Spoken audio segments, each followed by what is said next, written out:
Hello, this is Derek from Alexa. This is a quick guide to reading fault codes from a single module using a VIN limited interface. In this case it's a 3-VIN HEX-V2 interface, and I haven't registered it to any cars yet, so it has no VIN stored at all.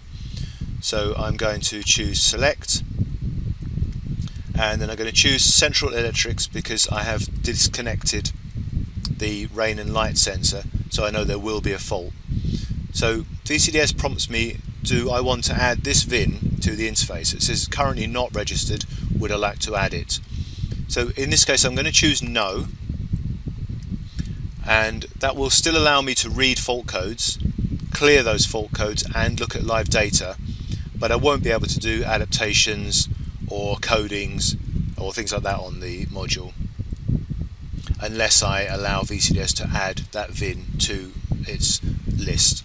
So I'm going to read fault codes, and we have interior monitoring sensors intermittent and rain and light sensor no communication.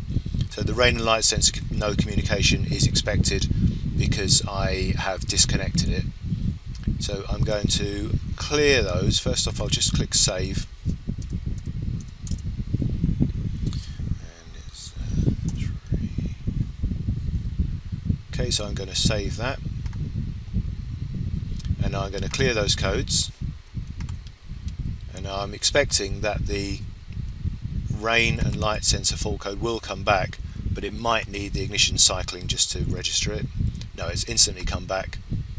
However, the interior monitoring one is gone. That was intermittent, so that's okay. So now I'm going to look in the measured values, and we're looking for the rain and light sensor. So I'll type rain into the search box to narrow them down. Tick those two. So we have no communication, and also we have no component info. So that confirms again that the rain and light sensor is not talking to the rest of the car. So I will save that to the log, and then I'll go back out of there, and I'll close the controller, and now I'm going to turn the ignition off, reconnect the rain and light sensor,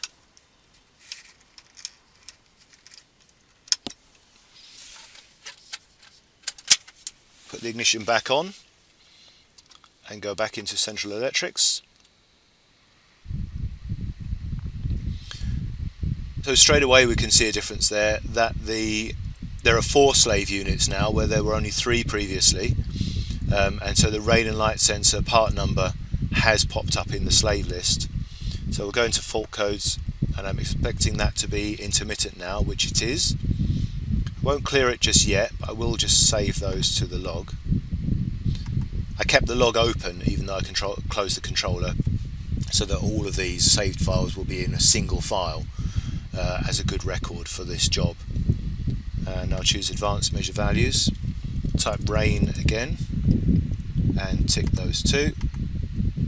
And so now this time I have a live value from the rain sensor, and there is indeed no rain, and I have component info showing, so that's a good sign. The communication is back, and that's all looking good. So I'm going to clear that code,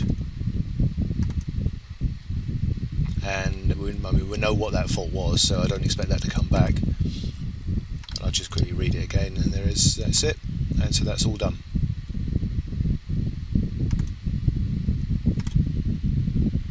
And I'll close the controller.